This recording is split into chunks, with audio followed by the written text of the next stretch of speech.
Look, we already know that it costs way too much money to keep opening up this fuel tank, but now that summer is unofficially over, could gas prices be headed back down?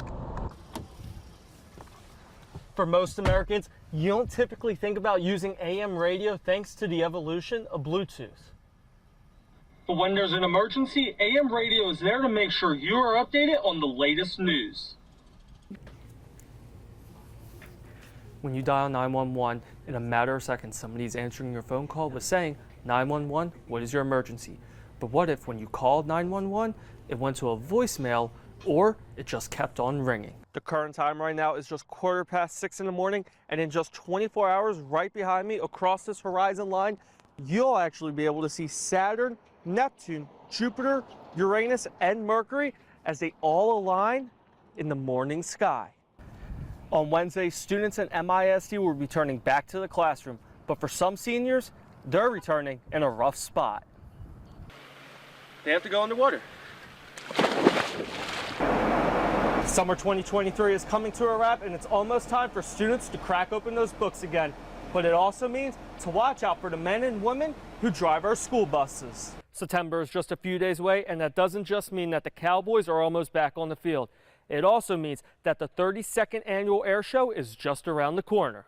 Reporting in the sky for CBS 7 First Alert News, I'm Tyler Poglitsch. Reporting after climbing 110 flights of stairs. Reporting at the gun range. On our website. Reporting with the bees for CBS 7 First Alert News, I'm Tyler Poglitsch. Murder, Catholicism, and an innocent man.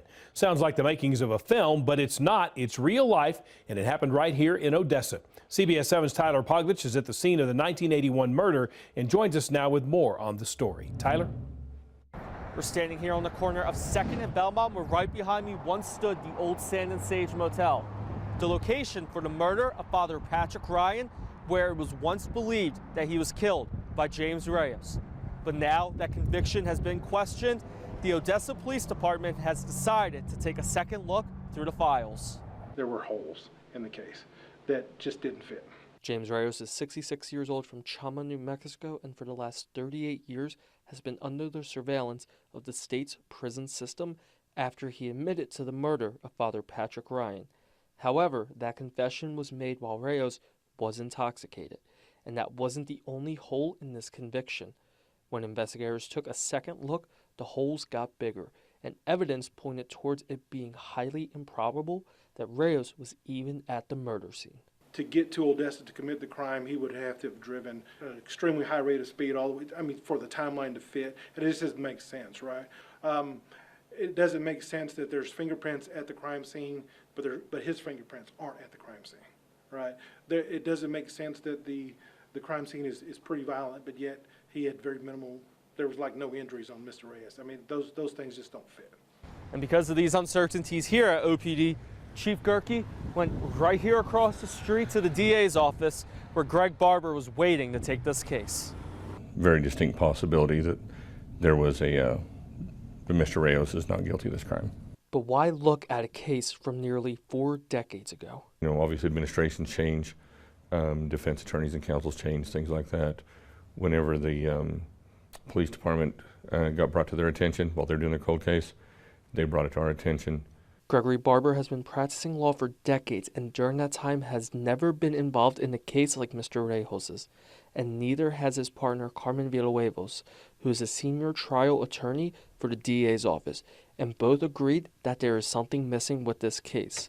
Villanueva says breaking the news to Reyes was moving. It was a very emotional experience, and one that I thoroughly appreciated. I felt honored to be able to have that conversation with Mr. Reyes. I think anyone at this office would be able to say that we do this job to help people. And helping people is exactly what Reyes' attorney, Allison Clayton, has been doing. Barber brought this case to his longtime friend Clayton, and she saw the same issues as everyone else. From the moment I got into the substance of the case, I was wondering how on earth this man ever got convicted in the first place. Clayton says Reyes' first confession that he later recanted was made because Reyes felt guilty. Reyes claims he and Father Ryan had a non-consensual sexual relationship. And so you have all kinds of internalized guilt, internalized homophobia. And then on top of that, you have the fact that James had asked Father Ryan for a ride from Denver City over into Hobbs, New Mexico on that day. And James was just thinking, if I hadn't asked him for the ride, maybe things would have been different. Maybe whatever happened to him wouldn't have happened to him. And so Clayton is working on getting Reyes exonerated and will continue to follow the legal proceedings over the coming months. For CBS 7 First Alert News, I'm Tyler Poglitsch. Yeah, Jay and Mary Kate, family, friends, and concerned citizens all made their way to the Midland County Courthouse earlier today to voice their concerns over Madeline Pantoja and Mario Chacon Jr.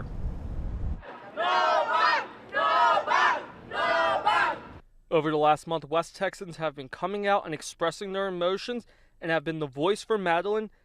We are Madeline! And today was no different. Over 100 people were here today to make it clear that they oppose any bond reduction for Mario Chacon, whose bond was set for $3 million after being arrested for the murder of Madeline. During the hearing today, the prosecution called Chacon's mother to the stand, where they talked about the background of her son and their family ties to Mexico, where both the mother and father of Mario Chacon Jr. are originally from. The defense asked for the bond to be lowered to $750,000 and to let Chacon's bond out through the Midland County pretrial program. Would also require that other conditions be imposed on the case. You'd have to report once or twice a month, maybe even weekly, have a curfew, even a GPS monitor. But we were most agreeable with those conditions in this case. The prosecution then asked the mother of Mario Chacon questions, including whether or not she would co-sign for the bond and what type of assets the family has. She responded that they have the house, the cars, and an 18-wheeler. Despite the mother of Chacon testifying that they have assets, the family of Madeline Pantoja continued to voice their disapproval of any bond reduction. Pray and hope that the judge touches his heart and sees our pain, that he sees everything he put our family through, and he doesn't give him that reduction. Chacon's attorney would also go on to say that there could be other parties involved in this case and that there's a backstory to this case. Judge Rogers, who is presiding over this case, is expected to make a decision tomorrow on whether or not Chacon Jr.'s bond will stay at $3 million or be reduced. Reporting at Midland County Courthouse for CBS 7 First Alert News, I'm Tyler Poglitsch. To me, I don't feel like I did a whole bunch, but to that family, it's everything to them. Luckily, there's a random stranger that lives in Odessa that is a 10 out of 10 match that has no blood relation to him whatsoever. Finding out your kid has cancer puts many thoughts in parents' head, from how can I help my kid to will my child survive this deadly disease. For a kid, it's even harder to comprehend. What is cancer? I really had no idea what cancer did to you. But to hear news that the doctors found the person who can help your son live is a whole other emotional feeling. It was an emotional roller coaster, honestly. I didn't believe it at first. I was very skeptical because I didn't want to get my hopes up and then it just be, I don't know, a scam or someone who was after something. But it wasn't someone going after something. It was Ben Denny just doing what he thought was right. He sent me a screenshot of the form that I filled out with my handwriting on it. And then I knew this is 100% the guy, Throughout his battle with leukemia, Camden has been making sure he lives by his motto, choose joy, which has rubbed off on people Cam has interacted with. He's just a good kid. He's always has a smile on his face. I've never seen him without a smile, and that helps me get through the days, days when you're down and you say there's this 10-year-old boy battling leukemia and never seen have not a smile on his face. It can kind of guide us to have a more joyous outlook on life. Marine recruits' most enduring task is the Crucible, a 54-hour long event that mixes land navigation, combat skills, physical conditioning, and teamwork, which tests them on everything they have learned throughout recruit training. But once completed, Marines say their emotions become overwhelming. The Marine has put forth a tremendous amount of effort, and that's really taken that kid out of high school getting them through this program where we teach these 5 characteristics. Exemplary character, we're looking at the physical and mental toughness, war fighting, the ability to decide, act, and communicate, as well as leadership. Once they achieve all those things, you can see it, and it's an emotional moment. Is ready, and the pits are ready. Educators, you may commence firing now. 10 rounds, 60 seconds. After learning about the Crucible, it was time for educator workshops to get hands-on learning with weapon safety and how to properly shoot a gun. There you go. Now, we all know it is highly important to know how to properly operate a gun, but like everything with the Marine Corps, there's a reason behind your recruits spending day after day practicing the same exact thing before firing their weapon. So the importance of that is, as we've all heard the slogan, is every Marine is a rifleman, and we want to ensure that every Marine, no matter their job in the Marine Corps, they know how to properly utilize that weapon system if they ever find themselves in a situation going overseas, and they know how to properly execute and utilize that weapon system. And despite having a gun, it may not always be the most useful tool in the field. Drop it. Marine Corps' martial art program was introduced into the Marines after World War II to increase combat efficiency. It has added benefit of helping with confidence and leadership abilities. Marines are required to develop mind, body, and spirit simultaneously and equally. Our idea isn't to develop somebody that's just going to go onto the battlefield and be a ruthless killer, but we want somebody that still values life, that still has that in the back of their head, where they're like, I'm a protector of life, I need to defend, I'm not going out here to kill everybody, I'm going out here to defend my people and my country. Armed with new knowledge, West Texas educators are ready to bring what they learned back to help the students make more informed decisions. I'm so thankful that the Marine Corps invested in us as educators. That way we can go back and invest to the students. It's hard to talk about something you don't have firsthand knowledge of, but now with what I've seen and experienced, I can go back and I feel like I have a pretty good understanding of what these students will be getting into if they decide to join the Marines. Trying to figure out where we're going to have cocktails later. From younger alumni who graduated in 2022 to alumni who graduated in 1992. Dude, wait till you get my age, man. It looks like this should be easy, it ain't. This game is part of a fundraiser for the current players of the Legacy baseball team.